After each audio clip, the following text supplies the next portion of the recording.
plus d'interventions en tant que poète sur la région.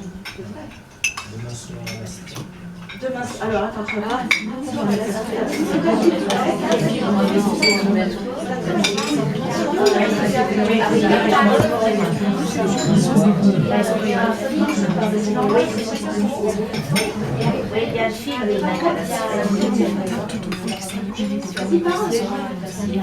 Ouais, super.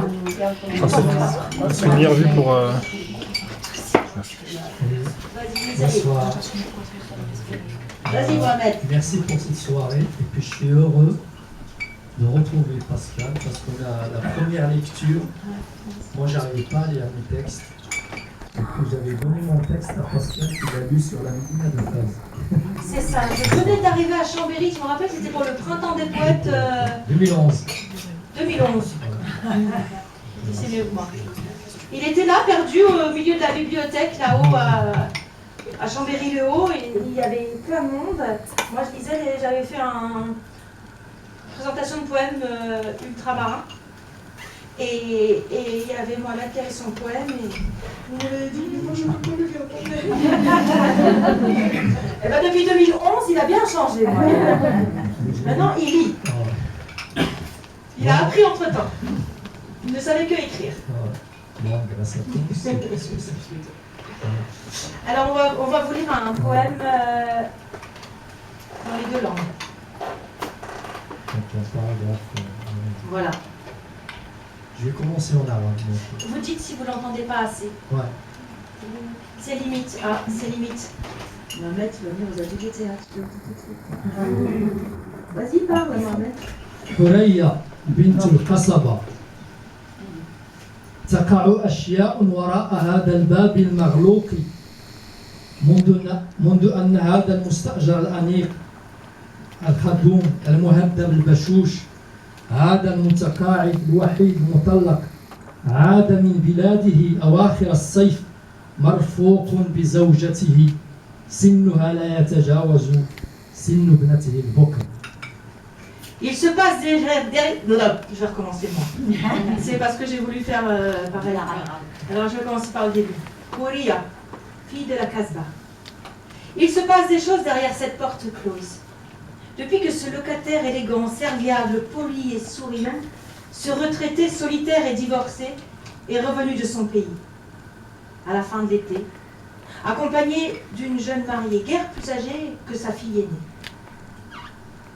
تقع أشياء وراء هذا الباب المغلوق كل صباح نسمع صيحات العراق الصرخات البكاء الشتمات ثم صفق الباب وذلك المفتاح داخل الطفل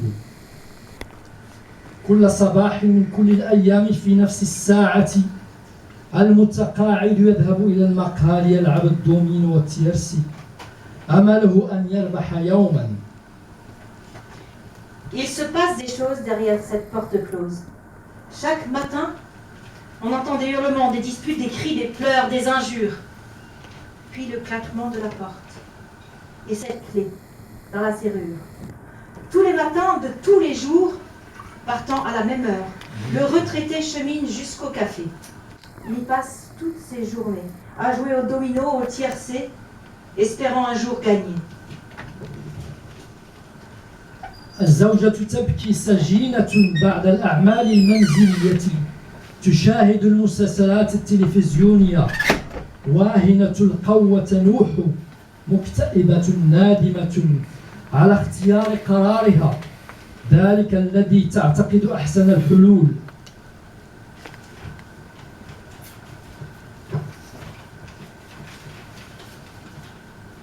حرية الدبلومية الساخطة جميلة القصبة الثائرة محبوبة سعاد ماسي والمتمردة أمال مكلوتي والملتزمة سعيدة فكري.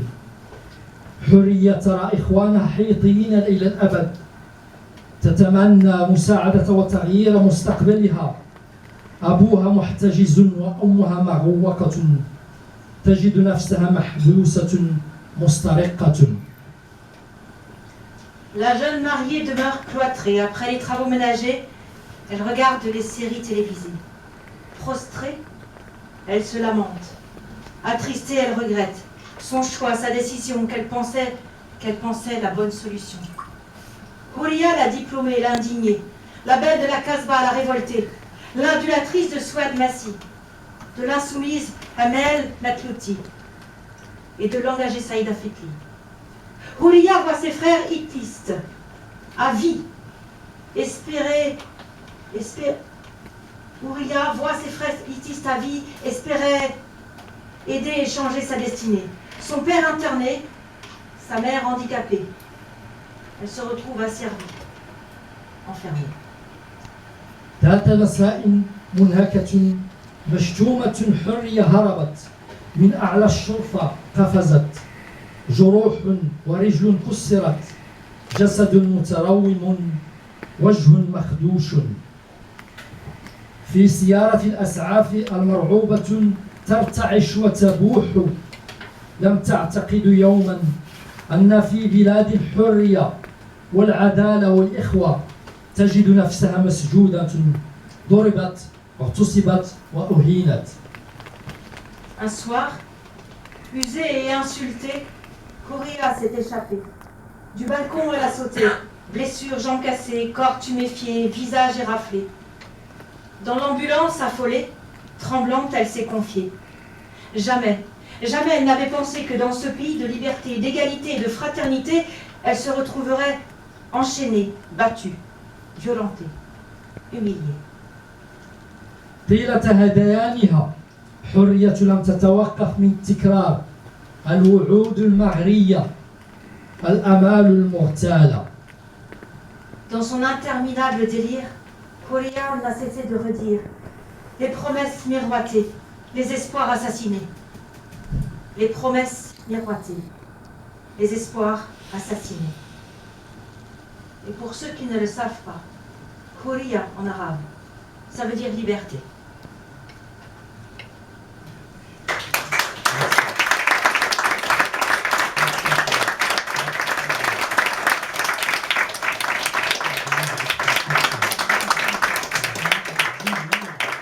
Juste pour résumer l'histoire de cette fille, comme j'allais à la maison de la poésie à Rhône-Alpes, à Saint-Martin-d'Air, qui m'ont publié mon premier poème, j'avais rencontré, après la lecture, j'avais rencontré une fille. Et cette fille m'a raconté justement l'histoire de sa cousine. Et en rentrant chez moi, j'avais parlé avec ma femme et je lui avais dit voilà. Et ça m'a empêché de dormir et j'ai écrit ce texte.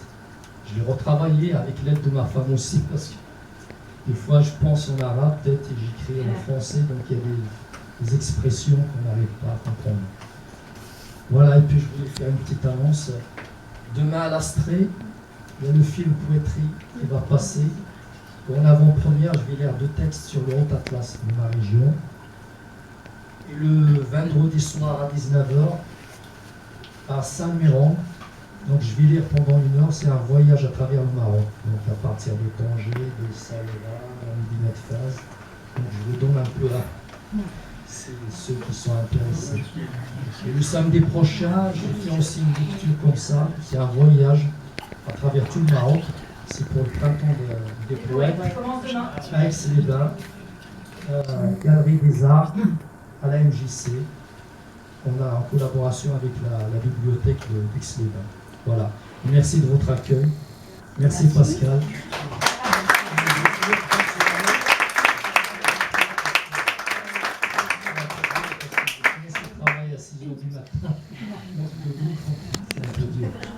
Merci à toi. Merci Mohamed, à bientôt.